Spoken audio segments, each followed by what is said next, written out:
A new report has found that trust in the Ottawa Police Service is very low. This comes as police plan the response to yet another rolling protest heading into the capital.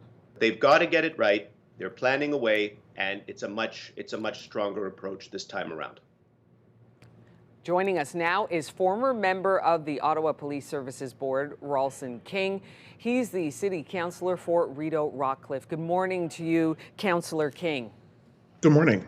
Great to have you on the program. Councillor King, so this study just came through and it showed that many people in the marginalized communities, after interaction with police, regardless of how that interaction came about, feel unsafe and unsatisfied with that interaction with the police force. What do you say about that report?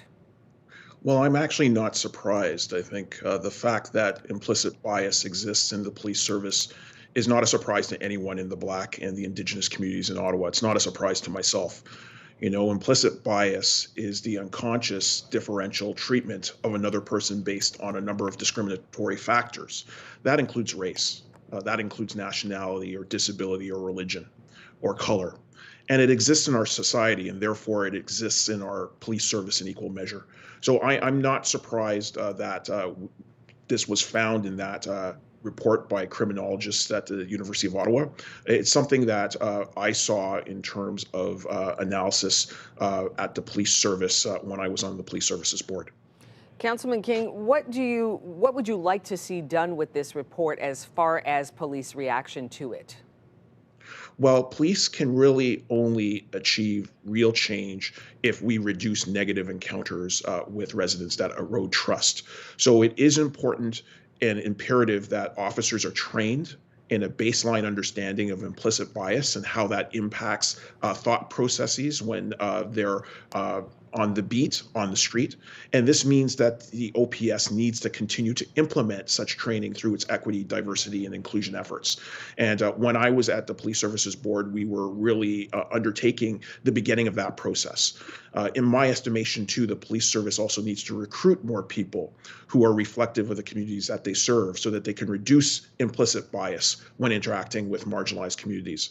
And the police really need to build public trust and confidence by listening to the communities that they serve and that are calling for change, which includes finding substantive ways to reduce over-policing that's going on in these communities. So the police service really needs to undertake a strong policy to really ensure that it addresses over-policing and that it really increases equity, diversity, and inclusion efforts. Councilman King, do you believe that the police service, through your experience, is open to this kind of change and this kind of redirection, if you will?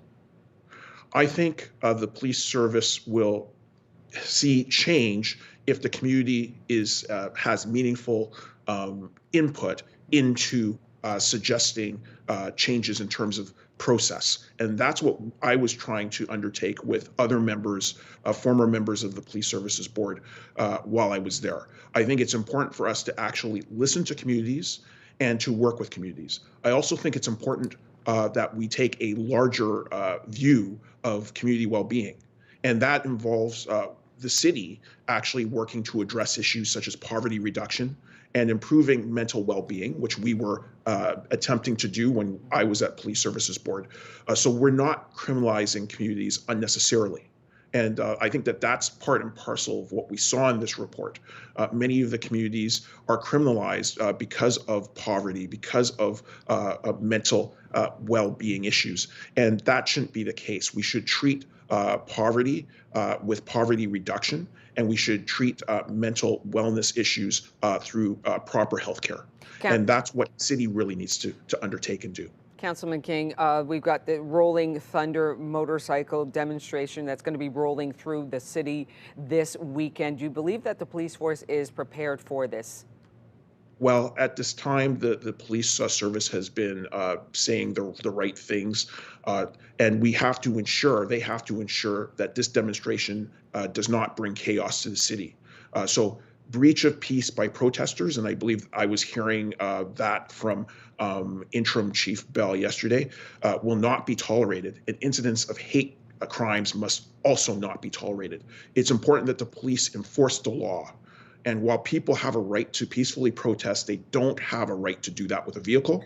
So I'm ultimately pleased that there is a traffic plan in the works that will look at closing downtown streets, creating an exclusion zone in the parliamentary precinct and at the War Memorial.